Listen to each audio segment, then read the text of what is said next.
Bienvenue à tous, ravi de vous retrouver. Aujourd'hui, un vent high-tech souffle sur Paris-Saclay TV. On vous dit tout du projet Iseult lancé par le CEA, projet qui a permis la création d'un aimant unique au monde par sa taille, par sa puissance. Il va révolutionner l'imagerie par résonance magnétique. Il va explorer cette zone encore inconnue, notre cerveau. Ça ressemble à une bibliothèque, mais ce n'est pas une bibliothèque, c'est encore mieux. Un Learning Center va ouvrir ses portes dans le quartier du Moulon, un lieu numérique ouvert à tous. Et qui dit chantier dit terre excavée, que faire des déblais? Le PAPS se lance dans une expérimentation, on vous en dit plus dans un instant. Enfin, il fallait une signature pour promouvoir votre territoire à travers le monde. Un grand concours a été lancé, vous allez découvrir les 6 lauréats et leurs slogans. Enfin, notre agenda, ce sera à la fin de cette émission. Le projet Iseult, il a été lancé il y a 15 ans maintenant par le CEA. Il s'agissait de construire l'aimant le plus puissant au monde, un aimant qui va révolutionner l'imagerie par résonance magnétique. Cette machine a été créée, convoyée ici à Neurospin. Elle va permettre d'explorer une zone encore très mystérieuse, notre cerveau.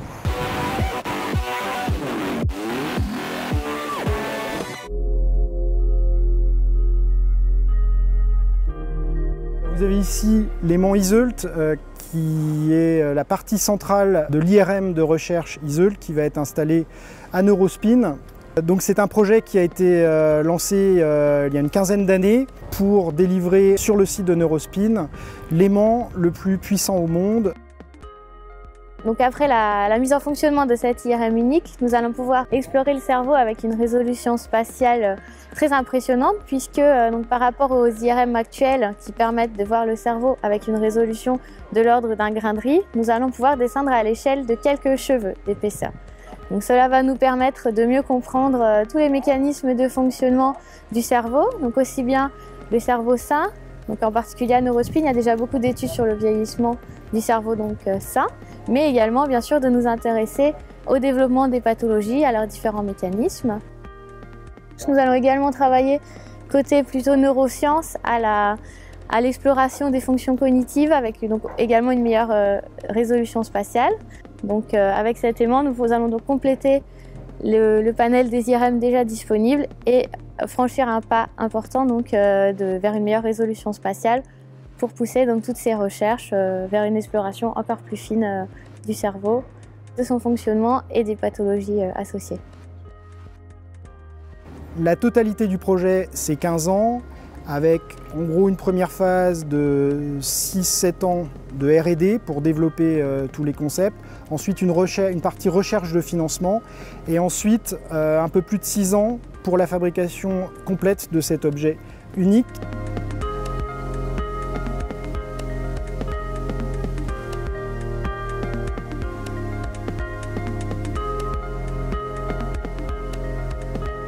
Donc l'aimant a été livré, c'est une étape importante dans le projet, mais c'est loin d'être la fin.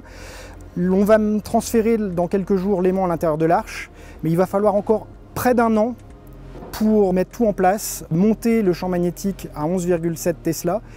Et ensuite, il faudra plus d'un an pour transformer cet aimant en un imageur complet, c'est-à-dire un système capable de faire des images très précises du cerveau.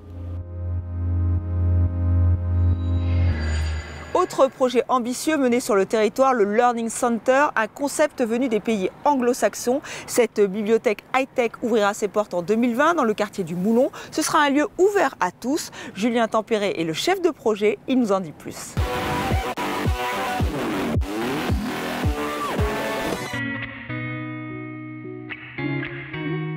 Le projet Learning Center de l'Université Paris-Saclay, c'est un projet qui a vu le jour dès le début du projet Campus. C'est un bâtiment qui doit se construire sur le plateau de Moulon.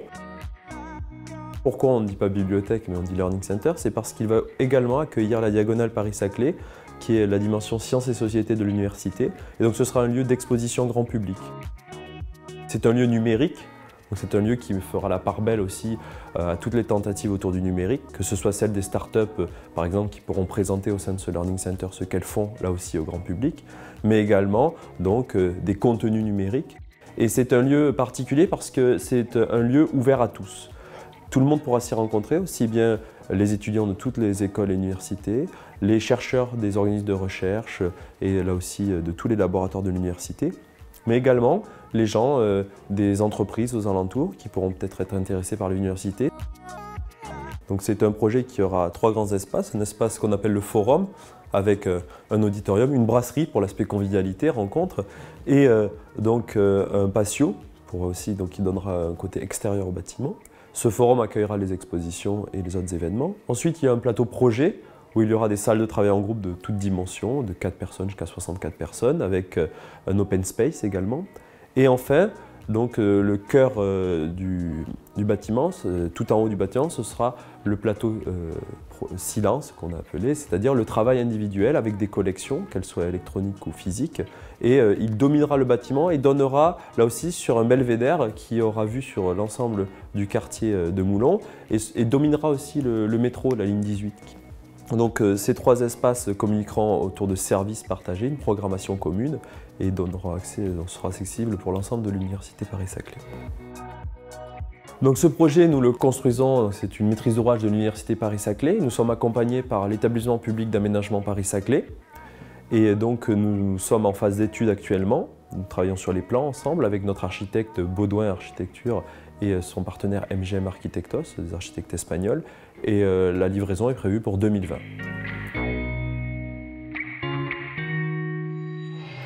Tous ces chantiers entraînent des excavations, alors que faire des déblais que vous voyez juste derrière moi? Les jeter, vous n'y pensez pas. Le PAPS innove et décide de réutiliser ces sols en les rendant fertiles pour l'aménagement paysager de la ZAC. Une expérimentation est en cours. Tout de suite, les précisions d'Antoine Desmoliens, il est le chef de projet.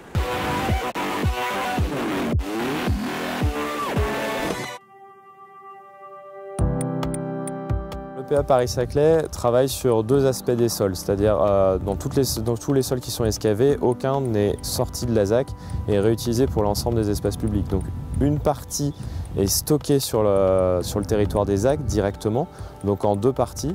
La partie sol plutôt fertile, donc les premiers mètres, et la partie sol stérile, donc les mètres plus profonds, tout ce qui est les sols plus profonds. On réutilise directement les terres fertiles pour faire des aménagements paysagers essentiellement et tout ce qui est terre stérile pour faire des structures de chaussée ou des structures de trottoir. Une deuxième approche qu'on a adoptée dernièrement, c'est essayer justement de faire que ces sols stériles deviennent fertiles. En gros, pouvoir créer des sols fertiles à partir des sols plus profonds, des limons profonds. Donc c'est ce qu'on réalise sur la plateforme qui est derrière moi. L'enrichissement de limons. Ce qu'on teste sur cette plateforme, c'est la capacité des limons stériles avec de la matière organique, en fait du compost tout simplement mélangé, la capacité qu'aura cette terre à devenir fertile et donc à engendrer la croissance des arbres que vous voyez derrière moi. Donc cette plateforme, elle permet de comparer une croissance dans un sol stérile, un limon stérile, avec nos limons dans lesquels on a ajouté du compost. Le but final de cette expérimentation, c'est à partir de tous les limons qu'on a extraits, qu'on a en grande quantité et qu'on aura sûrement en quantité surnuméraire par rapport à tous les espaces publics qu'on doit créer, ça sera de créer des terres fertiles qu'on pourra réutiliser pour autre chose. Que ce soit les aménagements paysagers de la ZAC ou éventuellement les aménagements paysagers ou les espaces verts qu'il peut y avoir à l'extérieur de la ZAC, qui sera vraiment dans un second temps. Vraiment le premier temps, c'est d'avoir suffisamment de terres végétales, de terres fertiles pour pouvoir aménager nos ZAC. L'expérimentation va se dérouler entre 18 mois et 2 ans avec des premiers résultats au bout d'1 an. Donc sachant que ça a commencé là dernièrement, on peut compter vraiment 1 an à partir de maintenant, donc début d'été 2018, on aura des premiers résultats.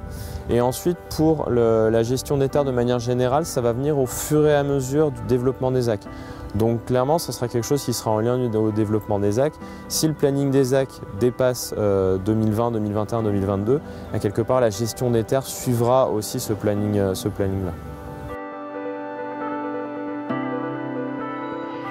Enfin, il fallait trouver une signature pour Paris-Saclay, un slogan pour promouvoir votre territoire à travers le monde. Un grand concours a été lancé, des centaines de personnes y ont participé. Nous avons rencontré les 6 lauréats. Ils ont accepté de pitcher pour vous leur slogan. À vous de voir celui que vous préférez.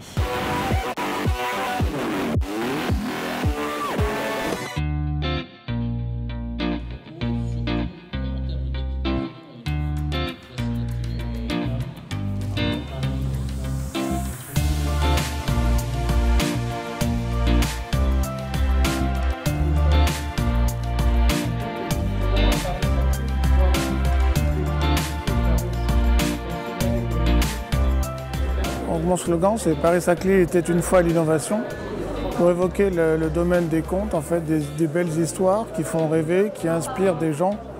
Et l'idée de Il était une fois l'innovation, c'est un appel à l'innovation, à oser, à bouger l'ordre établi, à faire Paris-Saclay vraiment un levier pour tous ceux qui veulent agir.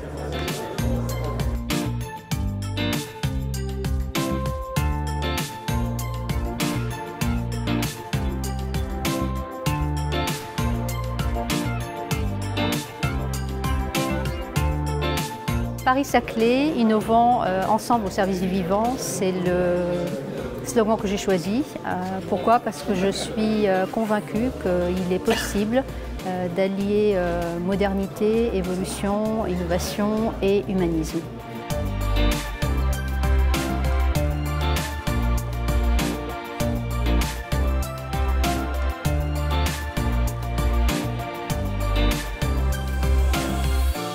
Mon slogan, c'est Paris-Saclay, l'innovation sur un plateau.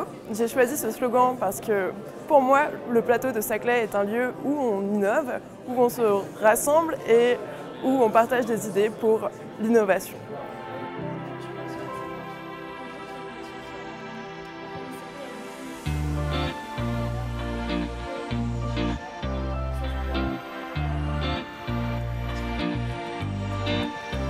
Mon slogan, c'est Paris-Saclay, faire de la France la plus grande nation start-up du monde, parce que je suis convaincue qu'on a aujourd'hui chez Paris-Saclay les talents et les ressources pour faire de la France le plus grand incubateur de start-up mondial.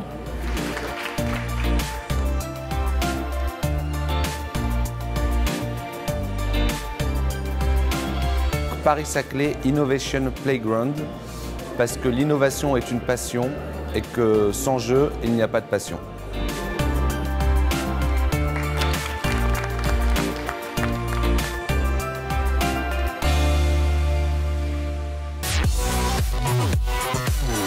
Et maintenant, notre agenda à ne surtout pas rater dans les semaines à venir, l'anniversaire du Proto 204 et l'inauguration du Protobus. On vous en a beaucoup parlé dans Paris-Saclay TV. Eh bien, ce sera le 30 mai au Proto 204. Le Protobus au futur enseigne de la Villette. Là, ça sera du 8 au 10 juin. Voilà, c'est tout pour aujourd'hui. Nous reviendrons sur ces événements, bien sûr, dans notre prochain numéro. Mais d'ici là, restez informés grâce à notre site epaps.fr. Merci de votre attention et à très vite.